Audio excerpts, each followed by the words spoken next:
छत्रपती संभाजीनगर लोकसभा निवडणुकीसाठी ठाकरेंच्या शिवसेनेकडून चंद्रकांत खैरे यांना उमेदवारी देण्यात आली।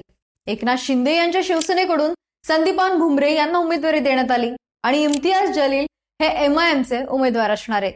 एमआयएम, शिवसेना, उद्धव बाळासाहेब ठाकरे पक्ष आणि शिवसेना या तिन्ही पक्षांनी आपापले उमेदवार घोषित केल्यानं छत्रपती संभाजीनगरमध्ये तिरंगी लढत पाहायला मिळणार आहे। गेल्या लोकसभा निवडणुकीत इम्तियाज जलील यांनी चंद्रकांत खैरेंचा पराभव केला होता। या लोकसभा मतदारसंघासाठी ठाकरेंच्या शिवसेनेकडून अंबादास दानवे हेही इच्छुक होते, पण आता ही लढत खैरे विरुद्ध जलील विरुद्ध भुमरे अशी पाहायला मिळणार आहे।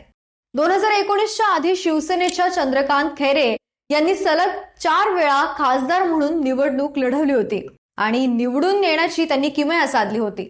चंद्रकांत खैरेंनी बॅरिस्टर अंतुलन पासून काँग्रेसच्या अनेक मातब्बरांना धूळ चारत या 4ही निवडणुकांमध्ये विजय मिळवला होता। पण छत्रपती संभाजीनगरमध्ये कोणते फॅक्टर निर्णायक ठरतील ते पाहूया।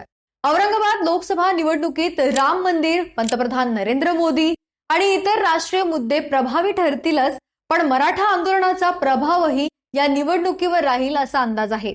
यात 2 महत्त्वाची कारणं आहेत।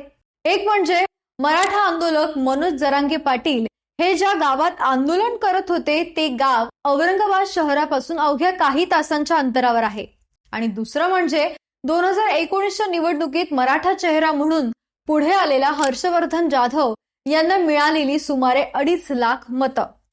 एकट्या हर्षवर्धन जाधवांना मिळालेली मतं बघता मराठा मतदार हा निर्णायक ठरणार हे स्पष्ट आहे। त्यामुळे आता मोदींचं हिंदुत्व आणि मनोज जरांगे यांचं मराठा तत्व यापैकी कोणता मुद्दा मराठा मतांवरती प्रभाव पाडेल हे बघणं महत्त्वाचं असणार आहे। अनेकदा धार्मिक आणि जातीय दंगलीचे चटके सहन केलेल्या या मतदारसंघाची निवडणूक यंदाही धर्म आणि जातीवरच येऊन ठेपणार का हे पाहणं औत्सुक्याचं ठरणार आहे। छत्रपती संभाजीनगर लोकसभा मतदारसंघात जरी काटेकी टक्कर पाहायला मिळाली तरी एका ओपिनियन पोलनुसार या मतदारसंघात चंद्रकांत खैरे आघाडी घेतील असा अंदाज आहे। त्यामुळे चंद्रकांत खैरे यांचं पारडं जड आहे असं म्हणायला काही हरकत नाही। बाकी तुम्हाला काय वाटतं, या मतदारसंघातून कोण निवडून येईल?